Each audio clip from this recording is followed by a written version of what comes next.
suis venu m'installer en Californie parce qu'en fait, dans mon village, en France, on m'appelait le devin. Je faisais beaucoup de révélations, et notamment une qui s'est avérée exacte, dont je ne parlerai pas ici, puisque ce n'est pas le propos.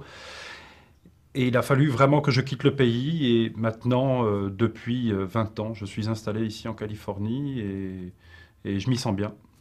Non, non, non, non. Non, non, là, ce serait vraiment de la science-fiction. Non, non, non, non. Je suis quelqu'un qui travaille avec des images.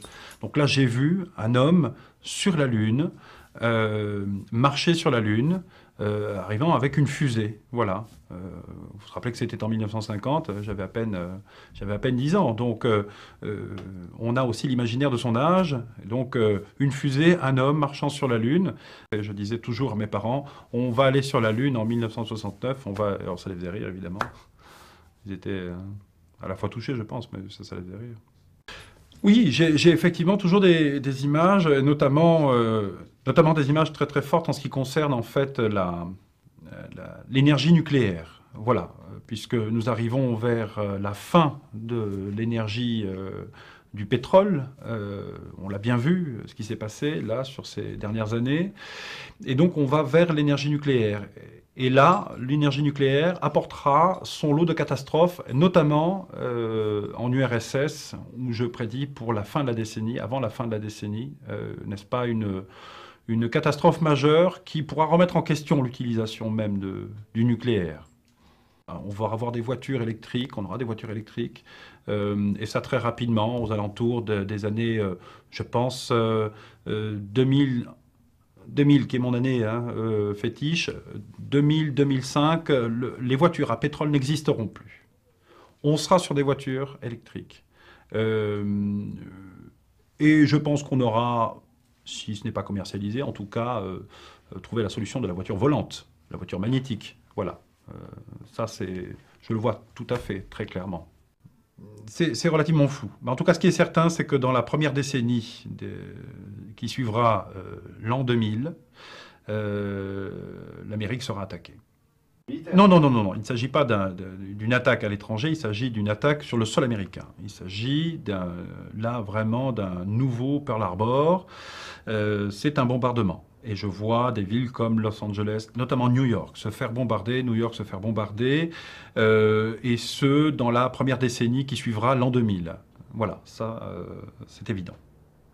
Non, non, non, mais comme je vous disais, le bloc de l'Est, dans 10 ans, n'existera quasiment plus. Donc on peut imaginer qu'à l'aube de l'an 2000, non seulement ils seront nos alliés, mais en plus de ça, on ne parlera plus, enfin, je veux dire, on ne parlera plus de bloc soviétique. Non, non, non, là c'est très très clair. Les causes de ces attaques et les causes de ces conflits seront d'abord liées à l'énergie. Ça, c'est évident. L'énergie, le pétrole, la guerre du pétrole va rentrer bientôt en action et dans pas longtemps. Et deuxièmement, des problèmes, une guerre de religion. On revient sur des guerres de religion. Euh, oui, un changement qui sera une révolution populaire,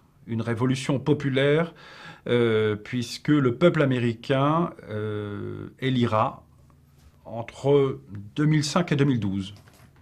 C'est très clair là encore, un noir à la tête du pays le plus puissant du monde. Un noir sera l'homme le plus puissant du monde. Et ce sera amené par un élan populaire, vraiment. Les gens seront derrière cet homme qui sera accueilli probablement, non pas comme un messie, mais en tout cas comme un sauveur. L'esprit d'un changement pour une Amérique qui aura souffert, je pense. Le monde dans 100 ans. Alors c'est à la fois un fantasme pour moi, ça m'amuse beaucoup, j'essaie toujours d'imaginer, mais le problème c'est que je ne vois rien pour ces années-là, parce que malheureusement, en ce qui me concerne, je ne vois plus rien après 2012. Je ne vois plus rien après 2012. Je n'ai pas de flash, je n'ai pas d'image après 2012. Parce que ce n'est pas pour rien si je n'ai pas d'image après 2012, alors que c'est quelque chose que j'ai depuis tout petit.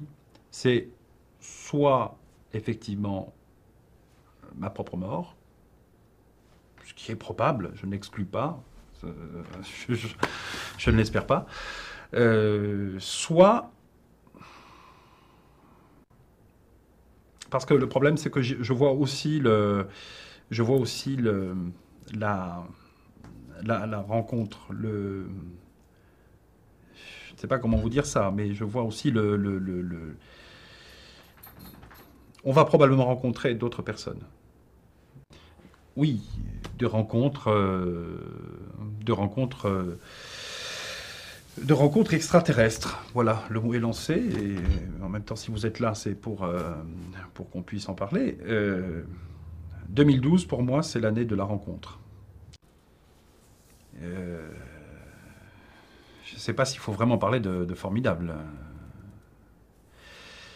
Le problème, c'est que je pense qu'ils seront tellement en avance sur nous. Vous imaginez, ils viennent du fin fond de la galaxie. Pour l'instant, nous, on était sur la Lune.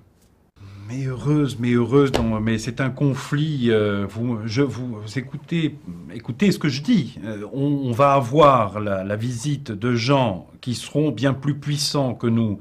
Il y a des perdants et des gagnants dans un conflit. Nous serons les perdants.